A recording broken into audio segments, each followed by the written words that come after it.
जय हिंद बच्चों।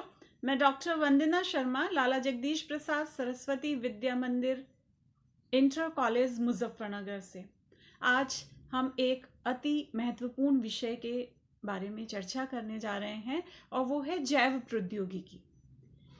जैव प्रौद्योगिकी दो शब्दों से मिलकर बना है, जैव तथा प्रौद्योगिकी। जैव का अर्थ होता है जीवन से संबंधित और प्रौद्योगिकी का अर्थ है किसी भी पदार्थ का उत्पादन बहुत बड़े स्तर पर करना। अर्थात हम जैव प्रौद्योगिकी के ऐसे समझ सकते हैं कि यह वह तकनीक है जिसके द्वारा जीवों या जीवों से प्राप्त पदार्थों का उपयोग करके मानव के लिए उपयोगी महत्वपूर्ण पदार्थों का बहुत अधिक बड़े स्तर पर, औद्योगिक स्तर पर उत्पादन करना।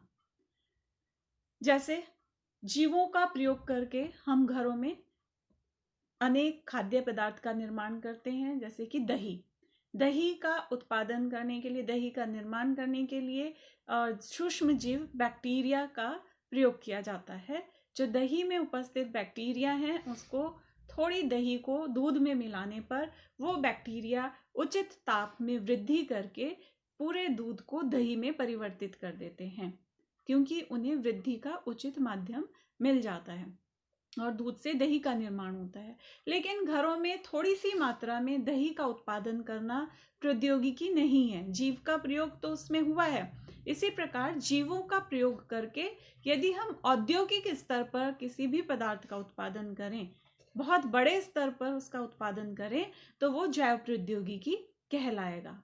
जी हाँ, ये बहुत ही रुचिपूर्ण और इम्पोर्टेंट महत्वपूर्ण विषय है जिसकी आज हम चर्चा करते हैं, जो कि कक्षा 12 में हमें पढ़ना है।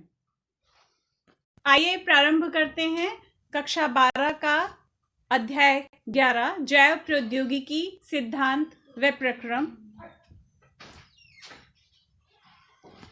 जैव प्रौद्योगिकी का अर्थ हम समझ चुके हैं। यदि इसे परिभाषित करें तो जैविक कारकों, उनके घटकों अथवा उनसे प्राप्त एंजाइमों के उपयोग द्वारा मनुष्य के लिए लाभदायक उत्पादों को औद्योगिक स्तर पर प्राप्त करने की प्रक्रिया जैव प्रौद्योगिकी कहलाती है। यूरोपीय जैव प्रौद्योगिकी संघ EFB के अनुसार नए उत्पादों तथा सेवाओं के लिए प्राकृतिक विज्ञान, जीव कोशिकाओं और उनके घटकों का आणविक स्तर पर उपयोग तथा समायोजन जैव प्रौद्योगिकी है। जैव प्रौद्योगिकी के सिद्धांत, ये प्रक्रिया किन सिद्धांत पर आधारित है? इसके दो प्रमुख सिद्धांत हैं। प्रथम, आनुवांशिक अभियांत्रिकी। जीवों के आनुवांशिक पदार्थ DNA में आवश्यकता अनुसार फेर बदल कर लक्षण में परिवर्तन करना आनुवांशिक अभियांत्रिकी कहलाता है। जैसे ये DNA का चित्र है।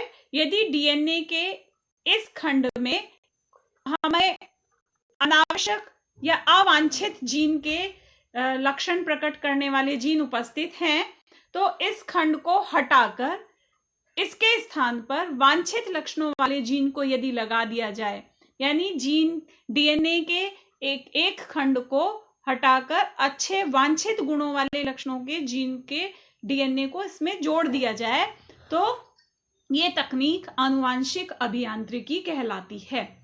और इस प्रकार से प्राप्त रूपांतरित जीवों को आनुवांशिक रूपांतरित जीव कहते हैं, क्योंकि इसमें DNA को तोड़कर उसके स्थान पर अच्छे गुणों वाले DNA खंड को फिर से जोड़ा जाता है।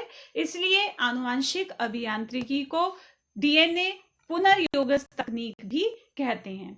दूसरा इसका सिद्धांत है जैव प्रक्रम या रासायनिक अभियांत्रिकी। पहले रासायनिक अभियांत्रिकी इसके नाम से इसे जाना जाता था, अब उसे जैव प्रक्रम कहा गया है। जैव प्रक्रम वह सिद्धांत है जिसमें वांछित जीव, जिसमें रूपांतरण किया गया है, ऐसे सूक्ष्म जीवों की अधिक से अधिक वृद्धि कर और इसका औद्योगिक उत्पाद ज्यादा मात्रा में प्राप्त किया जाता है।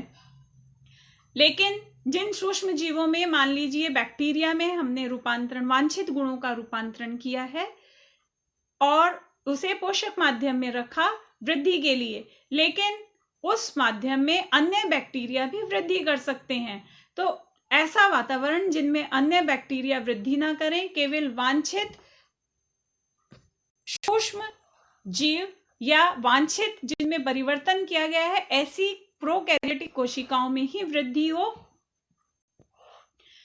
उसे वृद्धि करके जैव प्रौद्योगिकी के उत्पादों का निर्माण किया जा सके, वो जैव प्रक्रम है। इस सिद्धांत से प्रतिजैविक, एंटीबायोटिक्स, वैक्सीन और एंजाइम का निर्माण किया जा सकता है। जैसे कि इसको हम उस उदाहरण से समझ सकते हैं। मान लीजिए इंसुलिन उत्पन्न करने वाला जीन हमने किसी सूक्ष्म जीव में स्थापित किया, किसी बैक्टीरिया में लगाया और उस बैक्टीरिया को अब ऐसे वातावरण में रखा जहां अन्य बैक्टीरिया वृद्धि ना करें और उसको पर्याप्त वृद्धि का अवसर मिले, ताकि ज़्यादा से ज़्यादा इंसुलिन बनाने वाले जीन के डीएनए के खंडों की प्रतिलिपियां तैयार हो जाएं। और बहुत अधिक मात्रा में जब ये इसका उत्पादन होगा तो उनसे इंसुलिन उत्पन्न करने वाले डीएनए के खंडों से हम वैक्सीन तैयार कर सकते हैं।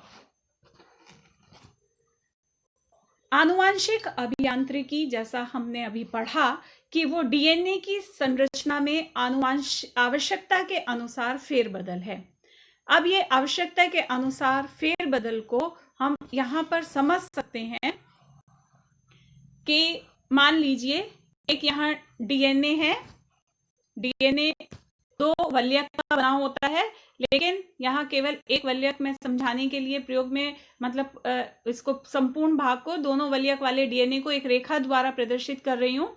यहाँ पर किसी जीव में एक ऐसा डीएनए का ये ऐसा खंड है जिसमें कोई विकार युक्त लक्षण प्रकट करने वाले जीन उपस्थित हैं। हम चाहते हैं कि ये लक्षण जीव में प्रकट ना हो, तो इसको यहाँ से हटा दें।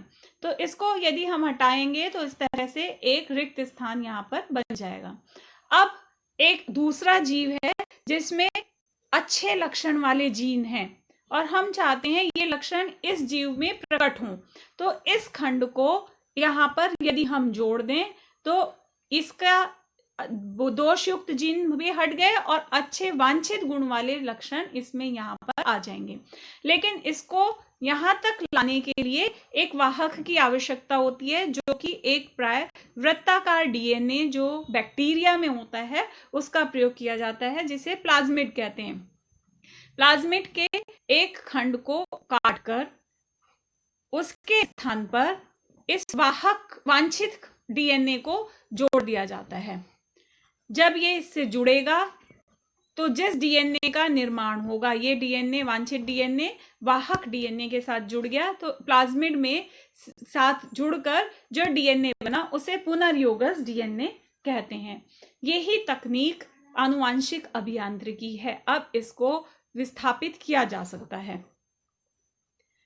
इसके जो मूलभूत चरण हैं, कौन से इन चरणों के, मतलब इसमें प्रक्रिया में किन चरणों के द्वारा इसको क्रिया को क्रियान्वित किया जा सकता है, वो हम देखते हैं। सबसे पहले सर्वप्रथम हमें वांछित जीन युक्त डीएनए को पहचानना होता है। जिस जीन का ऐसा लक्षण हम चाहते हैं, उस जीन युक्त डीएनए खंड की पहचान की जाएगी। फिर उसके बाद चिन्हित डीएनए को परपोषी में स्थानांतरित किया जाता है, जहां पर उसका पोषण होता है, उसकी प्रतिलिपियां तैयार होती हैं। फिर स्थानांतरित डीएनए को परपोषी में सुरक्षित रखना भी इसका एक तीसरा चरण है, वो सुरक्षित रहे और साथ ही यानी कि जब वो विभाजित हो बैक्टीरिया तो उसकी संतति में भी उसका स्थानांतरण हो। सर्वप्रथम स्टैनले कोहन और हर्बर्ट बोयर ने साल्मोनेला टाइफिमुलियम नामक बैक्टीरिया से, इसके प्लाज्मिड से प्रथम पुनर्योगज डीएनए का निर्माण किया था। अब पुनर्योगज डीएनए तकनीक यानी आनुवांशिक अभियांत्रिकी की तकनीक के लिए इसके किन किन साधनों की आवश्यकता होती है। प्रथम है कुछ एंजाइम्स। एंजाइम्स की जो आवश्यकता होती है, सर्वप्रथम उसमें पहला एंजाइम है लयन एंजाइम। लयन एंजाइम कोशिका भित्ति को नष्ट करने वाले एंजाइम होते हैं। अब कोशिका भित्ति नष्ट करने की क्या आवश्यकता है, क्योंकि हम जानते हैं यदि किसी बैक्टीरिया में हमें बैक्टीरिया के डीएनए की आवश्यकता है और वो कोशिका के अंदर ही प्राप्त होगा, तो कोशिका तक के अंदर जीव द्रव्य तक पहुंचने के लिए उसकी कोशिका भित्ति को हटाना आवश्यक है। तो बैक्टीरिया के कोशिका भित्ति को हटाने के लिए लाइसोजाइम का प्रयोग किया जाता है। इसी तरह पादप कोशिकाओं की कोशिका भित्ति को हटाने के लिए, क्योंकि वो सेलुलोज की बनी होती है, तो सेलुलेज नाम का एंजाइम प्रयोग में लाया जाता है। और इसी तरह अगर कवक की कोशिका भित्ति को हटाना है तो काइटिनेज एंजाइम का प्रयोग किया जाता है, क्योंकि उसकी कोशिका भित्ति काइटिन की बनी हुई होती है।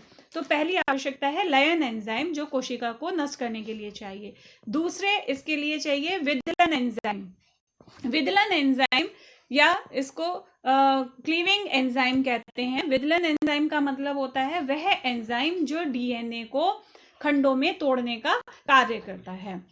ये मुख्यतः 3 तरह के हैं। एक एक्सोन्यूक्लियस जो डीएनए के खंड को किनारे से तोड़ता है। डीएनए के खंड को किनारे से तोड़ने का मतलब, जैसे ये डीएनए है तो जो किनारे पर न्यूक्लियोटाइड अनुक्रम है उनको वो हटा देता है।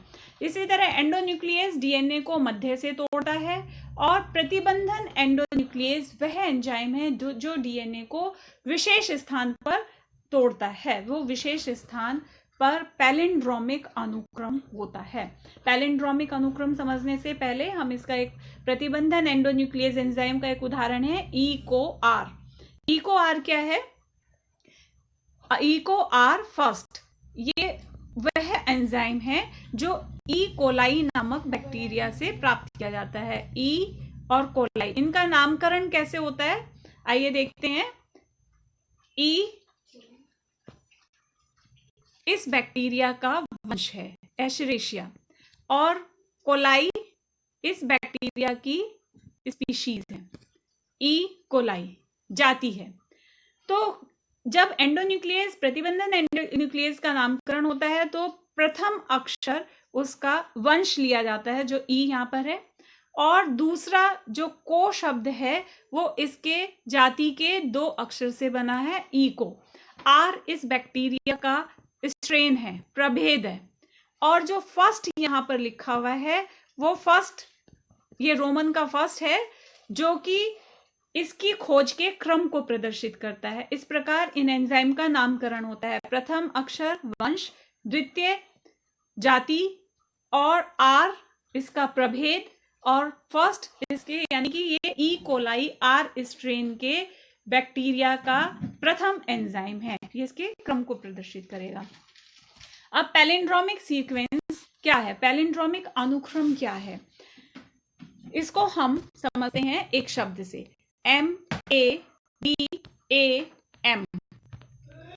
मैडम।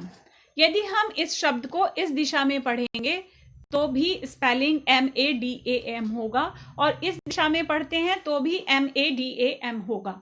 इस प्रकार के शब्द को पैलिंड्रोमिक शब्द कहते हैं, विलोमानुपदी शब्द कहते हैं। डीएनए में भी न्यूक्लियोटाइड के इस प्रकार के अनुक्रम होते हैं। यहाँ पर क्या अंतर है कि डीएनए हमें पता है 2 वल्यक से मिलकर बना हुआ होता है। यहाँ पर हम देख रहे हैं ये डीएनए का एक भाग दिया हुआ है जिसका एक वल्यक ये है, जो अगर हम इसके न्यूक्लियोटाइड के विशेष क्रम को यहाँ देखते हैं जो प्रदर्शित किया गया है, तो वो 5 प्राइम से 3 प्राइम की दिशा में GAATTC है। इसी तरह दूसरे वल्यक पर भी 5 प्राइम से 3 प्राइम की दिशा में CTT, यहां से पढ़ेंगे तो अलग होगा, लेकिन 5 प्राइम से पढ़ेंगे तो वो सेम इसी की तरह GAATTC है। ये दोनों वल्यक एक दूसरे से हाइड्रोजन बॉन्ड द्वारा इसके न्यूक्लियोटाइड्स परस्पर जुड़े हुए होते हैं। लेकिन जो एंडोन्यूक्लियस एंजाइम होता है, प्रतिबंधन एंडोन्यूक्लियस एंजाइम, ये एक विशेष एंजाइम विशेष स्थल पर इन न्यूक्लियोटाइड के अनुक्रम को पहचान कर उन डीएनए खंडों को काटता है। जो EcoR1 जैसे हमने बताया प्रतिबंधन एंडोन्यूक्लियस एंजाइम है, ये इस डीएनए को कैसे काटेगा कि इस डीएनए को जो कि इस तरह परस्पर जुड़े हुए हैं अपने हाइड्रोजन बॉन्ड से, तो ये इसको कैसे काटेगा, ये पहले पूरे डीएनए पर चला है। ये एंजाइम इस प्रकार से पूरे डीएनए पर आगे बढ़ता है। जब ये यहाँ जी पर पहुंचता है तो ये इसका प्रतिबंधन स्थल है, ये इसको पहचान लेता है और यहाँ से डीएनए को ऐसे इस वल्यक पर काट देगा। इसी तरह ये इस वल्यक पर भी जब पहुंचता है तो उसको इस स्थान को पहचान कर उसको यहाँ से काट देता है। दोनों स्थान पर कटने पर यहाँ का बॉन्ड तो इनके बीच में परस्पर बना रह गया, इसी तरह यहाँ का भी बना रह गया। इस स्थान पर कटने पर ये भाग इससे अलग हो जाता है और इसके बॉन्ड, ये जो न्यूक्लियोटाइड हैं, ये अनावृत हो जाते हैं।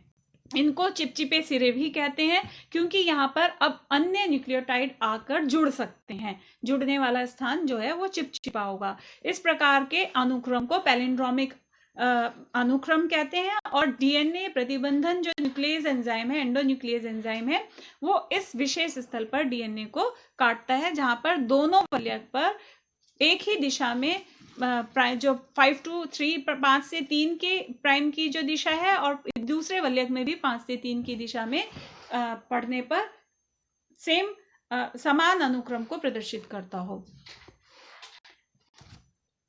इसके बाद जो इसकी अगली आवश्यकता होती है एंजाइम की, वो है संश्लेषी एंजाइम। क्योंकि डीएनए को जो जिस माध्यम में प्रवेश कराया जाएगा उसकी प्रतिलिपि भी बननी आवश्यक है और डीएनए से डीएनए की प्रतिलिपि बनने के लिए डीएनए पॉलीमरेज एंजाइम की आवश्यकता होती है। कुछ परिस्थिति में आरएनए से डीएनए बनने के लिए भी रिवर्स ट्रांसक्रिप्टेज एंजाइम की आवश्यकता होती है। जब डीएनए को खंडों को तोड़ा जाता है तो दूसरे स्थान पर उसे जोड़ने के लिए लाइगेज एंजाइम की आवश्यकता होती है। इसी तरह से इसकी दूसरी जो आवश्यकता है एंजाइम के अतिरिक्त जो अब आगे चाहिए है वो है क्लोनिंग संवाहक। क्लोनिंग संवाहक को वाहक डीएनए भी कहते हैं। यह वह साधन है जिसके द्वारा वांछित डीएनए को पोषक कोशिका में पहुंचाया जाता है। जिस प्रकार से एक व्यक्ति को यदि मलेरिया है और मलेरिया का जो रोग कारक है वो दूसरे व्यक्ति में पहुंचाने का कार्य मच्छर करता है, उसी प्रकार से एक जीव का वांछित गुण दूसरे जीव में पहुंचाने के लिए, पोषक कोशिका में पहुंचाने के लिए जो वाहक का प्रयोग किया जाता है उसे क्लोनिंग संवाहक कहते हैं। प्राय क्लोनिंग संवाहक के रूप में प्लाज्मिड, बैक्टीरियोफेज, यीस्ट आदि का प्रयोग किया जाता है। प्लाज्मिड के रूपांतरण से आजकल कॉस्मेट का भी प्रयोग ये बनाए जाते हैं और इनका भी प्रयोग किया जाता है। प्लाज्मिड क्या है? एक बैक्टीरिया का वृत्ताकार डीएनए। बैक्टीरिया में ये गुणसूत्रीय डीएनए होता है जो मुख्य डीएनए होता है, लेकिन इस डीएनए के बाहर भी एक या एक से अधिक वृत्ताकार डीएनए होते हैं जिन्हें प्लाज्मिड कहते हैं। और यही वृत्ताकार डीएनए प्राय वाहक के रूप में इस तकनीक में प्रयोग में लाए जाते हैं। इस वाहक डीएनए की क्या विशेषता होनी चाहिए? सर्वप्रथम पहली विशेषता प्रतिकृतियन की उत्पत्ति, यानी वाहक डीएनए में जो प्लाज्मिड जिसको वाहक डीएनए के रूप में या क्लोनिंग संवाहक के रूप में प्रयोग में लाया गया है, उसमें एक डीएनए के द्विगुणन का स्थल होना आवश्यक है। प्रतिक्रियन का मतलब द्विगुणन। ये वह स्थान है जिसे ORI के नाम से जाना जाता है। वह स्थान है जहां से डीएनए का द्विगुणन प्रारंभ होता है। प्लाज्मिड में यह विशेषता होती है कि वह गुणसूत्रीय डीएनए से अलग अपने आप को अपनी आप की प्रतिलिपि तैयार कर सकता है, अपने आप द्विगुणन कर सकता है स्वतंत्र रूप से। तो यदि प्लाज्मिड में किसी दूसरे वांछित गुणों वाले डीएनए को जोड़ दिया जाएगा तो प्लाज्मिड में द्विगुणन के साथ साथ वो वांछित डीएनए की भी प्रतिलिपि तैयार हो जाएंगी। तो इसमें पहली आवश्यकता क्या है कि प्लाज्मिड में डीएनए द्विगुणन का मूल बिंदु होना आवश्यक है। जहां से डीएनए का द्विगुणन प्रारंभ होता है, तभी डीएनए का द्विगुणन होगा। और अगर इस तरीके का प्लाज्मिड हो जिससे ज्यादा से ज्यादा प्रतिलिपि बने, ज्यादा से ज्यादा द्विगुणन हो, तो वो ज्यादा लाभदायक होता है। दूसरी आवश्यकता होती है वर्ण योग्य चिन्हक। वर्ण योग्य चिन्हक वे चिन्हक हैं, वो मार्कर हैं जो कि रूपांतरित जीवों को अरूपांतरित जीवों से पहचानने में सहायता करते हैं। रूपांतरित जीव वो होंगे जिसमें वांछित गुणों वाला प्लाज्मिड पहुंच गया। जिन बैक्टीरिया में वांछित गुणों वाला जीन पहुंचेगा वो उनमें रूपांतरण हो गया यानी कि, लेकिन जिनमें नहीं पहुंचा उनको उनसे कैसे पहचाने। सपोज हमने एक छोटे से टेस्ट ट्यूब में बहुत सारे बैक्टीरिया लिए और उसमें हमने रूपांतरित प्लाज्मिड को उसमें डाल दिया। 1000 बैक्टीरिया के साथ 1000 ही प्लाज्मिड डाले, लेकिन सभी बैक्टीरिया में वो गए हैं, एक में 3-4 भी जा सकते हैं और कुछ बहुत से ऐसे होंगे जिसमें एक भी नहीं गए, तो उनको पहचानने के लिए वर्ण योग्य चिन्हक का प्रयोग किया जाता है। इसके लिए प्राय एम्पिसिलिन, टेट्रासाइक्लिन, कैनामाइसिन, क्लोराम्फेनिकोल ये सभी प्रतिजैविक हैं, एंटीबायोटिक हैं, इनके प्रति प्रतिरोध प्रदान करने वाले जीन्स का प्रयोग किया जाता है। यहाँ पर हम इस चित्र को देख सकते हैं, यहाँ AMP के ऊपर R लिखा है, यहाँ TET के ऊपर R। एम्पिसिलिन रेसिस्टेंट और टेट्रासाइक्लिन रेसिस्टेंट, मतलब इस प्लाज्मिड का यह भाग एम्पिसिलिन प्रतिजैविक एंटीबायोटिक का प्रतिरोधी जीन रखता है और ये भाग टेट्रासाइक्लिन का प्रतिरोधी जीन रखता है। यदि हम इस प्लाज्मिड के टेट्रासाइक्लिन प्रतिरोधी जीन को हटा दें तो इसका टेट्रासाइक्लिन प्रतिजैविक से प्रतिरोध समाप्त हो जाएगा और इस एंटीबायोटिक से ये निष्क्रिय हो जाएगा। यदि हम इसका ये जीन हटाकर इसके स्थान पर वांछित गुण वाला जीन लगा दें, वांछित गुणों वाला डीएनए का खंड लगा दें, तो इसमें उस गुण वाले लक्षण प्रकट होने लगेंगे। यदि हम ऐसे बैक्टीरिया के पूरा संवर्धन करते हैं और उनको एक साथ एम्पिसिलिन नामक प्रतिजैविक के साथ उपचारित करते हैं, तो ये बैक्टीरिया सभी सक्रिय रहेंगे क्योंकि इनमें एम्पिसिलिन का प्रतिरोधी जीन उपस्थित है। लेकिन यदि हम इसको टेट्रासाइक्लिन वाले प्लेट के में उपचारित करते हैं तो इसमें कुछ बैक्टीरिया निष्क्रिय हो जाएंगे। जो निष्क्रिय होंगे वो क्यों होंगे? क्योंकि उनमें से कुछ बैक्टीरिया रूपांतरित हो गए थे, उनमें से टेट्रासाइक्लिन प्रतिरोधी जीन को हटा दिया था, तो उनमें टेट्रासाइक्लिन के प्रति प्रतिरोध समाप्त हो गया। तो अब हमने इस तरह से उन्हें पहचान तो लिया, जो निष्क्रिय होंगे वो रूपांतरित हैं क्योंकि इनमें टेट्रासाइक्लिन का जीन नहीं है और वांछित गुण वाला जीन आ गया। लेकिन इनको पहचानने के बाद अब ये उपयोगी कैसे हों, क्योंकि निष्क्रिय हो गए हैं, तो अब उसके लिए हम दूसरे एक विकल्प का, उनको पहचानने के लिए दूसरी एक विधि का प्रयोग कर सकते हैं। अन्य वैकल्पिक इसकी विधि है जो है निवेशी निष्क्रियता।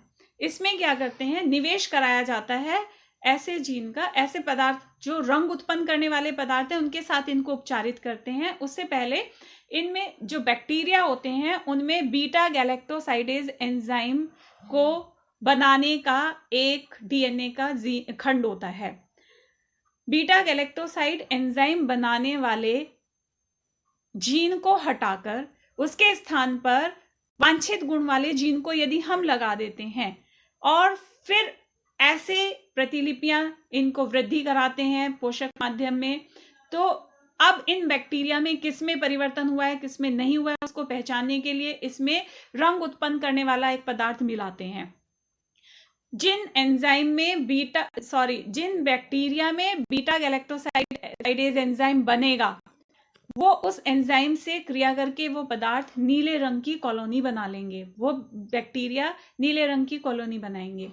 लेकिन जिन बैक्टीरिया में ये एंजाइम नहीं बनेगा, वो किन में नहीं बनेगा? जिनमें रूपांतरण हुआ है, क्योंकि बीटा गैलेक्टोसाइड एंजाइम को हटा दिया और उसके स्थान पर दूसरा जीन जुड़ गया, तो उनमें ये एंजाइम नहीं बनेगा, जिसके फलस्वरूप उसकी कॉलोनी सफेद रंग की होगी। तो इस प्रकार नीली अरूपांतरित कॉलोनी को सफेद रूपांतरित कॉलोनी से पृथक किया जा सकता है, उन्हें पहचाना जा सकता है।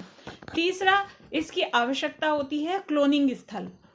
क्लोनिंग स्थल या प्रतिबंधक स्थल वे स्थल होते हैं जहां पर प्रतिबंधक एंडोन्यूक्लियस एंजाइम जुड़ते हैं। तो वाहक में प्रतिबंधक स्थल किस प्रकार के हैं, ये भी एक विशेष आवश्यकता देखनी जरूरी है।